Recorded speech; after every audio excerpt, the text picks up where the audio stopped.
Na bila shaka mtazamaji, sasa tuelekee hadi kaunti ya Pokot Magharibi. Wafuasi wa dini ya Musambu wametunuku heshima manabii wao Lucas Kirch na Chifu Ngeleo Wero Tomele kwa kupigania haki wakati wa ukoloni. Dhehebu hilo lililoasisiwa na Elijah Masinde na Lucas Kirch linaomba pia serikali itambue waliouawa na kutoa fidia kwa familia zilizodhulumiwa kihistoria. Mwandishi wetu Oscar Kakai wa Masega alihudhuria sherehe hiyo Kapenguria. Leo anashuka na awamu ya pili ya chipuko la dhehebu hili. Wafuasi hawa sasa wanaitaka serikali za Uingereza pamoja serikali ya Kenya ziweze kuingilia kati na kutafuta mwili wa mama Chemasop ambaye alikuwa mfuasi sugu wa dini ya Msambwa. Tumefuatilia baba wetu aliyepotea, tuchamuona. Hawa walikuwa wazee watano. Elijah Masinde, Israeli Hawajosi, Walumori penye maniwekuke, Lucas Kibukechi. Lakini hawa waine tumeona kaburi zao. Tunapongeza president kama baba wa taifa. Ebu atuchunguzie baba Lucas Kibukechi alitupwa wapi kama nabii wetu, na huyu mama Masop ako wapi? Ngao walikufa watuletee mafupa sisi wenyewe tushike tuone kaburi. Lakini walingangana kuambia huyu mzungu arudi nyumbani, sisi wa Afrika wenyewe tujitawale.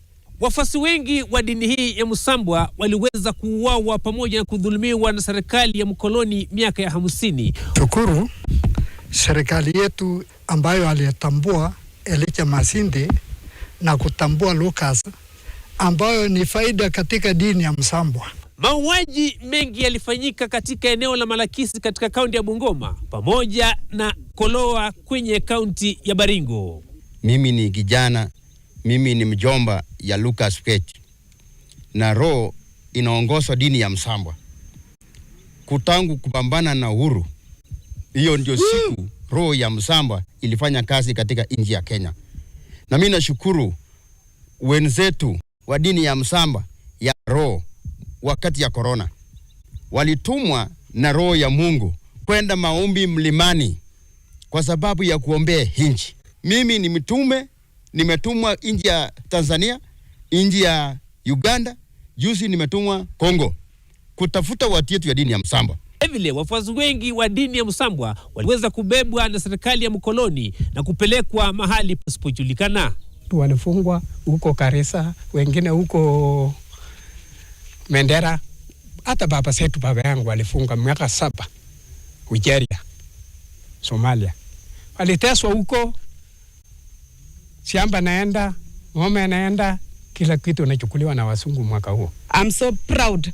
Na kwa yote nasema asante kwa President William Samoei Ruto ambaye uliweza kusign ya kwamba Ngeleo is one of the hero in this nation. I'm so happy. Ni mara yangu ya kwanza kushika gold medal na ni kwa ajili ya kukaa yangu. Kwa hivyo kukaa wherever you are na kuheshimu kabisa, na penye huko may you rest in peace. Lakini tutaendeleza kazi yako. Baada ya wawili hawa kutambuliwa kama mashujaa ambao waliweza kupigania haki, sasa wafuasi wa kanisa hili wanaitaka serikali kuendelea kusaidia dini hii. Jina langu ni Oscar Kakai wa Masega.